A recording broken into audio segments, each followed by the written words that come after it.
Welcome to Trucking with Fitz. Today, well, that hood's going to be up, and we're going to be stranded for a little while. Broken down. We do finish our load, but stay tuned for some trucking. Well, good morning, everybody. We are, we're on the side of the road. This is where we are. This load is supposed to be going to Spencer. Hopefully it does go to Spencer. We should be good now. Let me hop in the truck here and I'll tell you what's going on.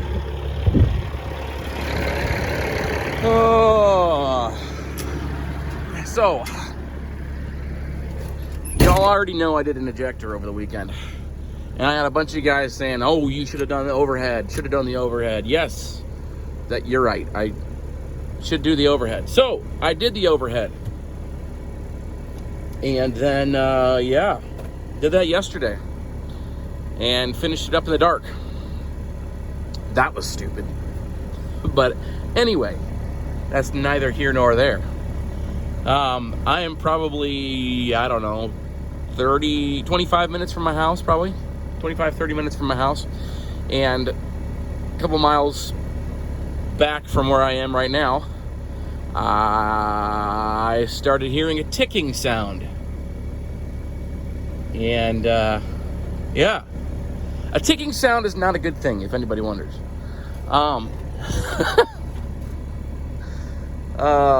Yes, so I pulled over to the side of the road, popped the hood, listened a little bit, making sure it wasn't an exhaust problem. No, it was definitely under the valve covers, and it looked like I couldn't tell exactly where it was. It seemed closer to the back of the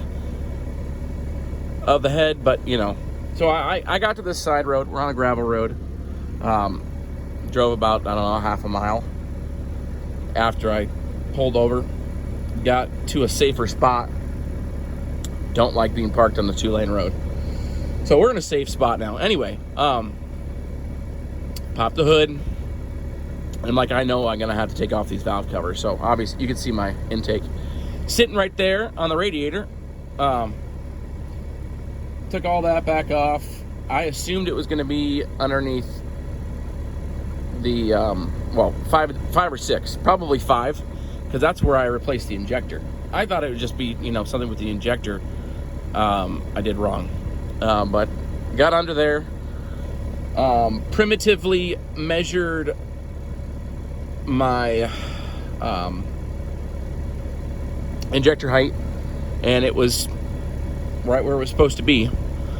That was after, of course, I barred it over to the right side, the correct place, and so I'm befuzzled. It seemed like it was coming from 5 noise-wise. It sounded like it was coming from 5 to me, and it seemed like it was coming from the injector.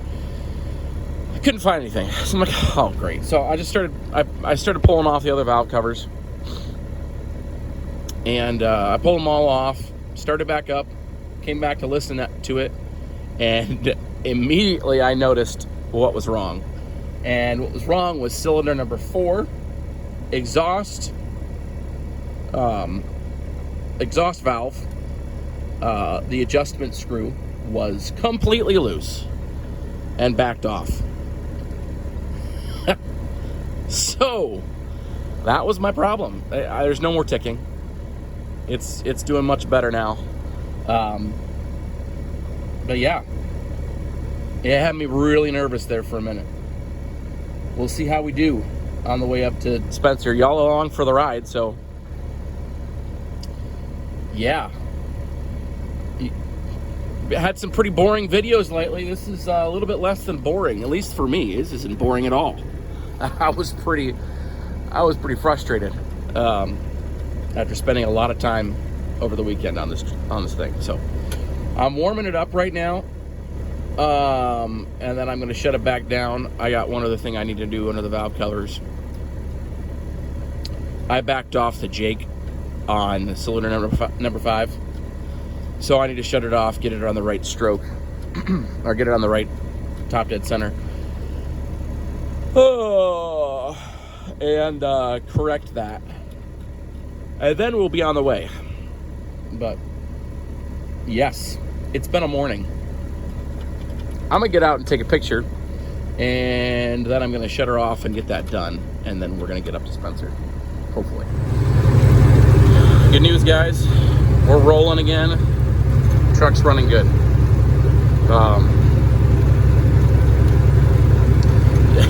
I think I know what happened.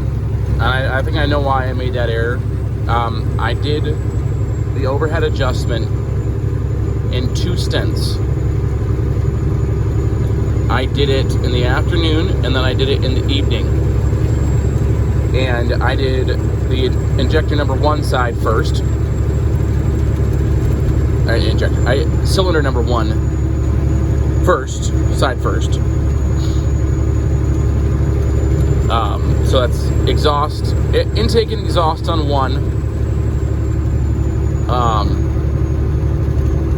I think it's exhaust 2 and 4. Anyway, doesn't matter. Cylinder number 4 was the last one of that group. In exhaust side that I did before I went inside, and I had somewhere to be. So my theory is I was in a rush at the end of doing that, and I just forgot to tighten down the bolt, the nut, as I was realizing I was late. That would be a very easy thing to do. So don't make my mistake. Don't make my mistake. Yeah, that's all I got to say now. We're gonna cruise up to Spencer. We're gonna try to enjoy ourselves, even though we're gonna feel very paranoid the entire way up there.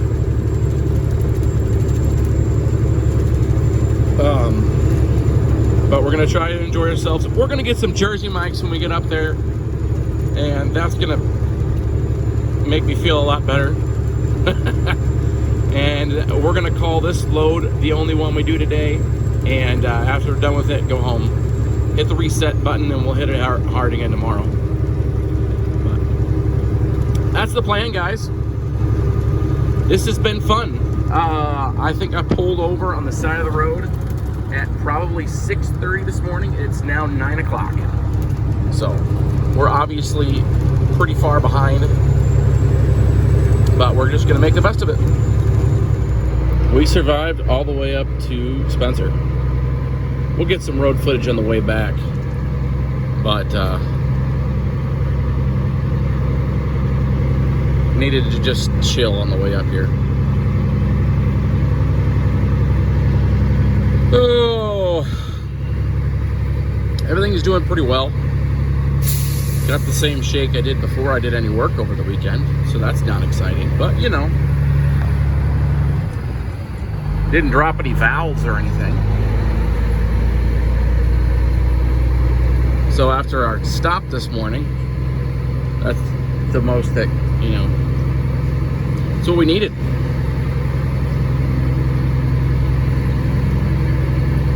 It's what we needed. Last few times I've been up here, they've been pretty quick, so I'm happy about that. We get this done, go get some food, cleaned up a little bit, and get back on the road.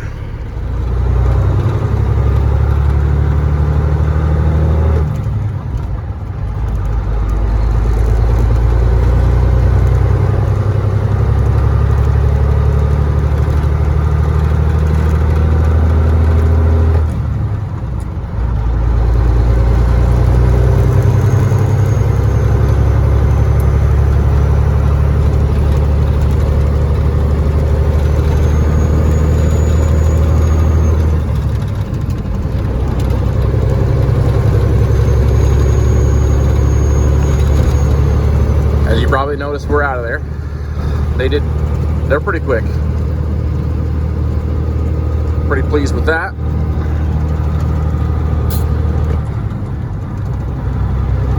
We're gonna get all the way back to the yard. This is gonna be the only load I do today. I've already told you that, I think. Maybe I said I wanted to do a Marshalltown, but I'm not doing a Marshalltown. I'm parking the trailer and I'm going home. I won't be back to the yard until like 4 anyway, so definitely not going to try to do more. No, we're doing good. Truck's running good. I'm pleased now. Praying we don't have any more troubles on the way home. I don't think we will, but you never know. You never know. Alright, let's enjoy our trip back to the house. Wind is blowing out of the west, probably 20 miles per hour. So that'll be nice. Once we get down to 20, it'll be pushing us home.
Made it back to town.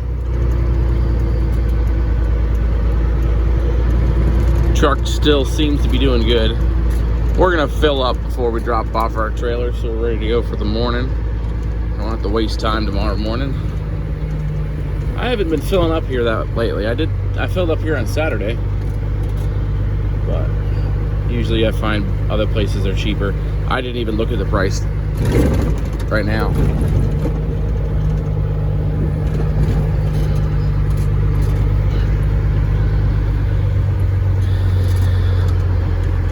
It's location-based choice today. It's like pump price is $364, $365. So we'll see what I'll let you guys know what the mud flap price is in a minute. So I looked up on mud flap, trying to find that Yesway Sinclair that I filled up at, and well, it's not even on mud flap anymore. I didn't even know that. So that's $365 or whatever it was. That's what I paid. Well, I'm not going to be going there anymore. Didn't realize that. That sort of was a bummer. But oh well, it is what it is. So yeah, it was $365 a gallon.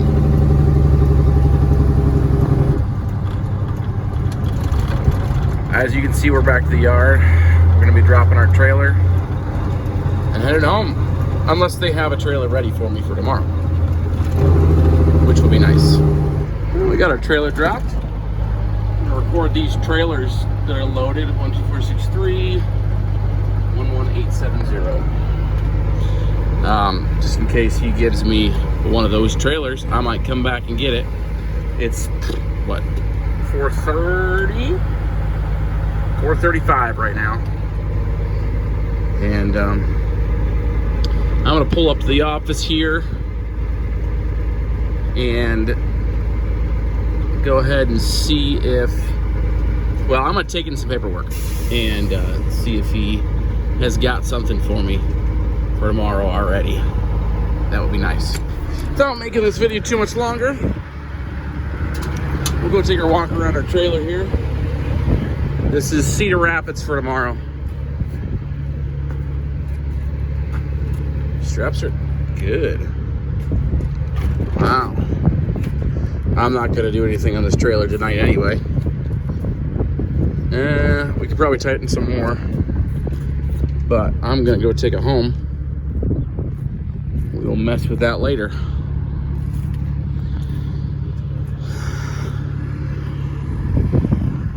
What's my takeaway from today? So, breaking down's not fun, and it could have been avoided. I think when I'm doing an overhead, I need to make sure that I do it in one sitting, that I'm not rushed, and then I double check everything. I mean, it's that simple. I should have double checked things. Honestly, my gut told me to, and I didn't. So that tells you something. You should probably, if you have a gut feeling about something, just pay attention. Pay attention. So, it's not permanent damage. It was an easy fix once I figured out what it was. Thankful for that. And we live to truck another day. Thanks for watching today, guys. Hope you enjoyed it. Hope you don't have the same problem I do. Hit the thumbs up button for me. It would really help me out. Comment down below if you've had a similar situation, or just because you want to. And we'll see you on the next one.